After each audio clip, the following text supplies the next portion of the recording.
The Lord be with you. And with your spirit. A reading from the Holy Gospel according to Luke. Glory to you, O Lord.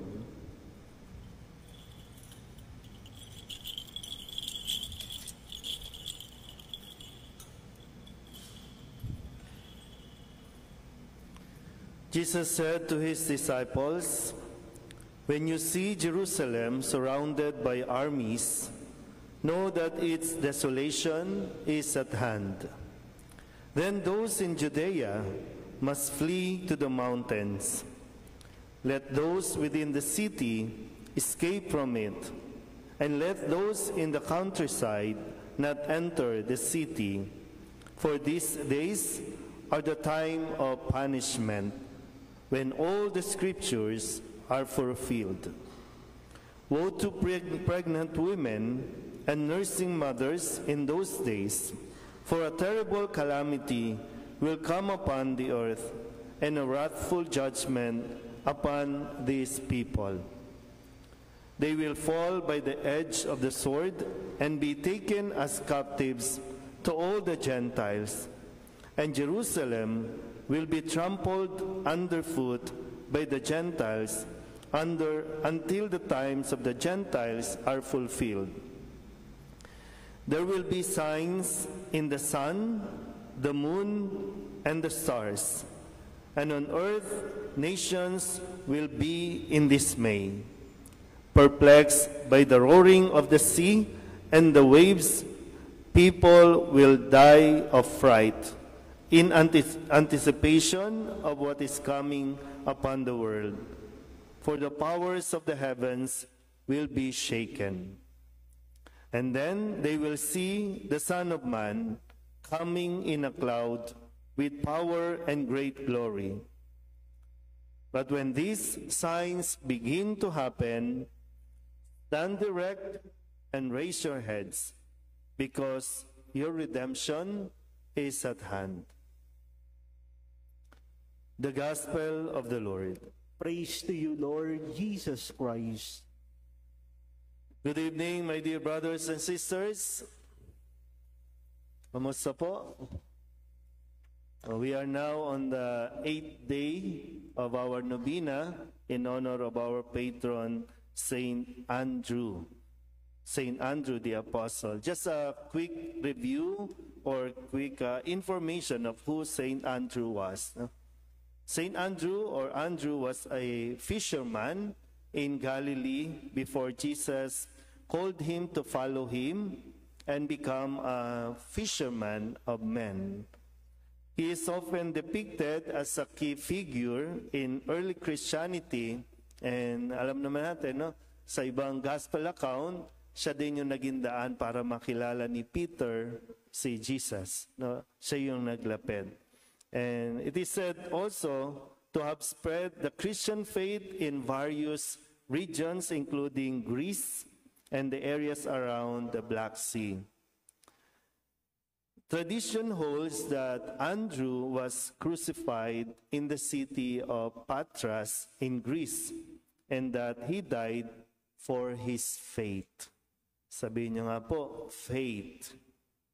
Yung pananampalataya. So he died for his faith.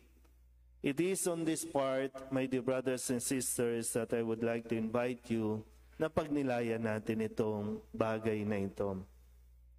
Sabihin niyo nga po sa katabi ninyo, may katapusan ka rin. Ha? Ayaw? Bakit ayaw? Lahat tayo, that's a reality. That's part of our faith. And even this past few days, laging sinasabi ni Jesus yan, lahat tayo ay ahantong sa araw ng ating katapusan. Gusto niyo forever? Dito? Hanggang kailan? 1,000 years? Baka wala na kami lahat dito, ikaw na lang nandiyan. Pero 1,000 years? Pero meron kang cancer, meron kang rayuma. Pero bakit nga ba ayaw natin nun? Sasabi ko lang, Saint Andrew died sa pagsasabuhay ng pananampalataya. So kahit sabihin natin nananampalataya ako kay Kristo, mamamatay tayo. Pero bakit ayaw nga natin pag-usapan yan? Why are we still celebrating this feast? Why are we still celebrating the Novena in honor of Saint Andrew? Tinan mo, itsura ni Saint Andrew. Ipinako pa. No? Doon sa, sa cross na yan. Sige nga, sabihin nyo nga ulit sa katabi ninyo, mamamatay ka rin.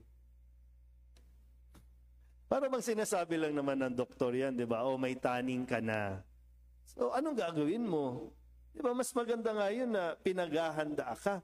Ilang araw na lang, 2 days, tapos na yung calendar, no? Liturgy natin, at papasok na tayo sa panibago. And we thank God na nakaabot na naman tayo for another cycle. Natapos natin yung cycle B, ngayon papasok tayo sa cycle C. And thank God, no? Another para bang chances o pagkakataon na binibigay sa atin ng Diyos. Pero hindi ito ibig sabihin a lifetime. Kasi hindi nga dito yung buhay na naghihintay sa atin. Mayroong buhay pagkatapos. Yun pa lang yung buhay natin.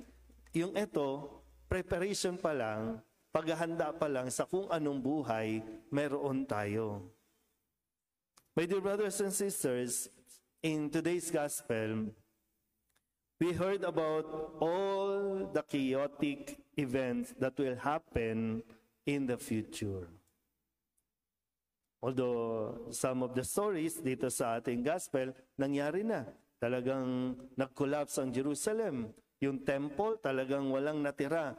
No, yung sinabing walang matitira sa ibabaw ng kapwa bato. Nangyari talaga yan. And marami pang nangyayari at mangyayari in the future na sinasabi sa atin ni Jesus. Just this morning, we heard that an earthquake occurred in Tarlac. May lindol. A week ago, many storms came and flooded many areas of our country. And right now, other countries like Korea is having, sabi nila, record-breaking snowfalls. Yung mga climate change na nararanasan natin. And another chaotic event in our country is the clash between our president and vice president. Di ba mas matindi pa yan kaysa sa pipito? Ito mga political storm na kung tawagin ko. Many are asking the question, is this already the punishment from God? Parusa na ba ito? Why are there so many troubles?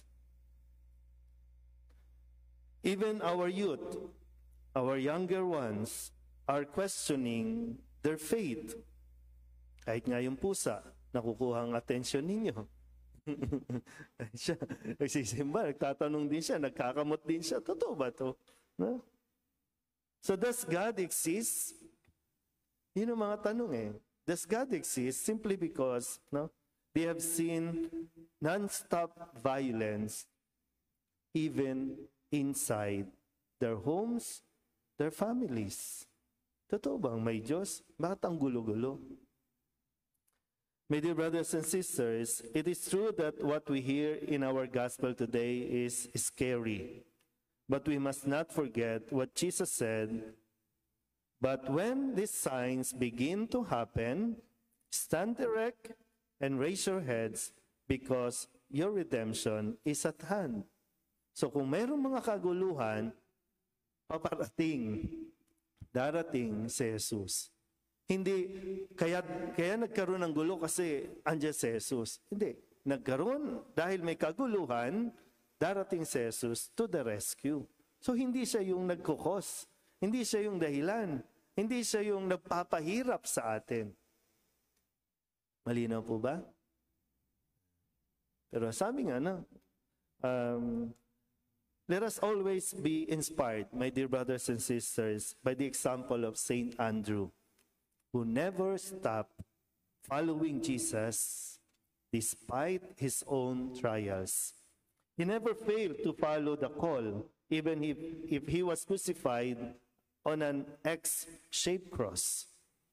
St. Andrew teaches us the importance of listening and obeying God's call, even when it requires sacrifice or change. Like Andrew, we are called to be steadfast in our commitment to Christ no matter our difficulties. Kahit magkasakit ka, kahit iwan ka ng asawa mo, kahit magkagulo sa pamilya ninyo, sa opisina o saan man, kahit sa simbahan, wag na wag kang bibitaw sa Diyos. Kumapit ka at kapitan mo lang yung ating pananampalataya. True discipleship involves a willingness to follow Jesus even when the path is hard.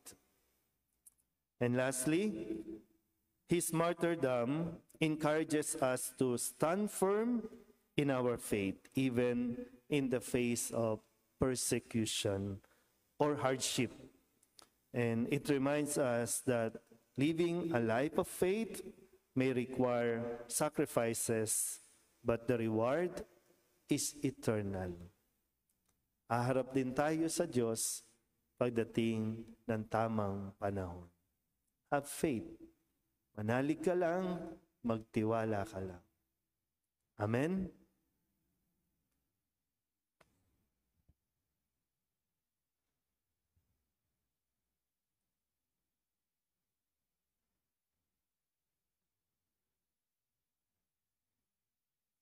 Please stand. As we are gathered to celebrate the mystery of our salvation, let us turn to God the Father with confidence and implore His mercy. Let our response be, Faithful Lord, bless us. Faithful Lord, bless us. That the people of God may be drawn to prayer and penance as they hope for the coming of God's kingdom, let us pray to the Lord. Faithful Lord, bless us.